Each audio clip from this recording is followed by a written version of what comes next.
అస్సలాముఅలైకుం. Hi అండి. ఈరోజు నేను ఫిష్ కర్రీని తీసుకొని వచ్చానండి మీ ముందుకి. దానికోసం బొచ్చలు ఫిష్ తీసుకున్నామండి. అండ్ ఆనియన్స్ని చాలా సన్నగా కట్ చేసేసి ఒక ప్యాన్లోకి తీసుకొని ఇలా పిసకాలండి. మేము ఇది మొత్తం మామూలు చేత్తోనే ఇక్కడే స్టవ్ మీద పెట్టకుండానే చేస్తామండి ఈ రెసిపీ. లాస్ట్లో స్టవ్లో పెట్టి కొంచెం సేపు ఉడికిస్తాము, అంతేనండి. దాంట్లో కొంచెం కొత్తిమీర పెట్టి వేసేసి బాగా మిక్స్ చేసేయండి. బాగా పిసకాలండి, మెత్తగా అయిపోవాలి స్మాష్ చేస్తే. తర్వాత కొంచెం ధనియాల పౌడరు, కొంచెం గరం మసాలా వేయండి. ఇప్పుడు మెంతుల పౌడర్ని కొంచెం లైట్గా యాడ్ చేయండి, దానివల్ల టేస్ట్ వస్తుంది. కొంచెం పసుపునండి. కారం మీరు ఎంత ఘాటుగా తింటారంటే దాన్ని బట్టి ఎక్కువ వేసుకోండి. మేమైతే 4 టేబుల్ స్పూన్ అలా వేసామండి. సాల్ట్ అండి, మీ టేస్ట్ని బట్టి సాల్ట్ అనేది యాడ్ చేసుకోండి. ఇది చాలా పెద్ద చేప అండి, ముదురు చేప అండి. చాలా టేస్టీగా ఉందండి, మీరు ట్రై చేయండి. దాంట్లో పచ్చిమిరపకాయలండి ఒక 2-3. తర్వాత అల్లం వెల్లుల్లి పేస్ట్ కాదండి, ఇది కొబ్బరి పేస్ట్ యాడ్ చేయండి. మీ దగ్గర ఉంటే వేయండి, లేకపోతే స్కిప్ చేయండి. అల్లం వెల్లుల్లి పేస్ట్ని కొంచెం వేయండి, మొత్తం కలిపేసి మిక్స్ చేయండి.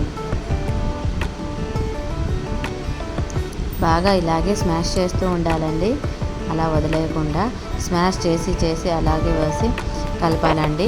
తర్వాత దీంట్లో ఆయిల్ని యాడ్ చేయండి. ఆయిల్ యాడ్ చేసిన తర్వాత కూడా అలాగే మిక్స్ చేయండి. అలాగే చూడండి ఎంత మెత్తగా స్మాష్ చేస్తున్నామో మేము. చూడండి అలా రావాలండి ఫిష్ కర్రీకి గ్రేవీ అనేది. ఇది మీకు ఈ గ్రేవీ అయితే వండకుండానే తినేటట్టు ఉంటుందండి, చాలా టేస్టీగా. కానీ వండుకొని తినాలి కదండి. ఇప్పుడు దాంట్లో చేపలు వేయండి. చూడండి ఇది పెద్దదిగా ఉంది కదా, అది తలకాయ అండి. దాన్ని ఒక 4 ముక్కలు చేస్తే అంత సైజులో వచ్చిందండి. మిగతాయి స్టమక్ పీసెస్ అండి, బోన్స్ ఉండవండి. అంత స్క్వేర్గా ముదురుది కాబట్టి అంత గట్టిగా ఉంది ఆ పీస్ చూడడానికి కూడా. తర్వాత మిడిల్ పీసెస్ అండి కొన్ని. మా ఇంట్లో పిల్లలు ఎక్కువగా ఉంటారండి, అందుకనే ఆ బోన్ స్టమక్ పీసెస్ అయితే బాగా తింటారనేసి అది వేసామండి. ఇది కూడా తల పీసే అండి, శంకు భాగం అంటారుగా, అది పెద్ద చేప కాబట్టి పెట్టుకున్నాము. చిన్నది అయితే అది తీసి పడేస్తామండి. చాలా టేస్టీగా వస్తుందండి, ఇలాగే వండండి మీ ఇంట్లో. ఇది ఇప్పుడు వేసిన పీస్ అయితే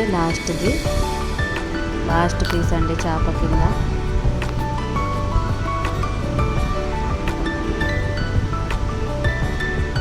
ఇలాగే అన్నిటినీ పైన కలపాలండి. మామూలుగా ప్రెస్ చేసి కలపకూడదండి, పైన చేసి కలపాలండి. ఫిష్ కాబట్టి నాజూకండి, కట్ చేసేటప్పుడు కూడా అలాగే మెల్లగా పట్టుకొని కట్ చేయాలండి. ఫోర్స్గా చేస్తే అవి మొత్తం గుజ్జు అయిపోద్దండి. చూడండి ఇలాగ సరిపోయేటట్టు అన్నిట్లో గ్రేవీ వెళ్ళినట్టు ఇలాగ మెల్లగా సర్దుకొని గిన్నెలో సరిపోయినట్టు ఫ్రీగా ఉన్నట్టు కలిపి పెట్టండి.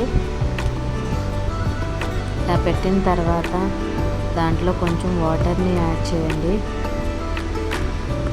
ఇది జార్ మూతలో వేసామండి, అంటే దాంట్లో పేస్ట్ ఉంది, ఆ పేస్ట్ కొంచెం అలా వేసేసి ఇలా కలిపేసామండి. ఎక్కువ వాటర్ వేయకూడదండి, కొంచెం లైట్. చూడండి ఎంత తక్కువ యూజ్ చేస్తున్నామో అంత తక్కువ యూజ్ చేసి వేయాలండి. ఫిష్ తొందరగా ఉడికిద్దని అంది, వాటర్ ఎక్కువ వేయక్కర్లేదండి. చూడండి ఎంత ఈజీగా కలిపేసి పెట్టేయడమే అండి, అంతే అండి. చాలా ఈజీ అండి ఫిష్ కర్రీ. మీరు కూడా మీ ఇంట్లో ట్రై చేయండి.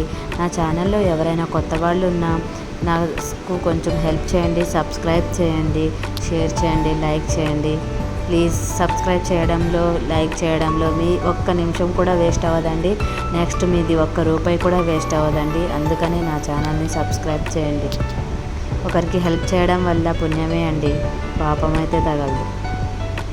చూడండి ఎంత బాగా కనిపిస్తుందో. నార్మల్గానే తినేయాలనిపిస్తుంది, కానీ స్టవ్ మీద పెట్టి కొంచెం సేపు ఉడికించి ఫస్ట్ హై ఫ్లేమ్లో పెట్టండి. అది ఉడుకుతున్నప్పుడు కొంచెం లో ఫ్లేమ్లో పెట్టేసి ఫస్ట్ 5 మినిట్స్ హైలో పెట్టండి, తర్వాత స్లో చేయండి.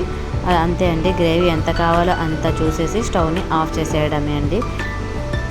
చూడండి బాగా ఉడుకుతుంది. నేను స్టవ్ని ఆఫ్ చేసేసానండి. చూడండి నా కర్రీ రెడీ అయిపోయింది. కింద అంటుకోకుండా ఇలా మిడిల్లో అలా క్లాత్ తీసుకొని అలాగే కలుపుతూ ఉండాలండి. స్పూన్ పెట్టకూడదండి ఫిష్ కర్రీ వండినప్పుడు. చూడండి ఇలాగే కలపాలి.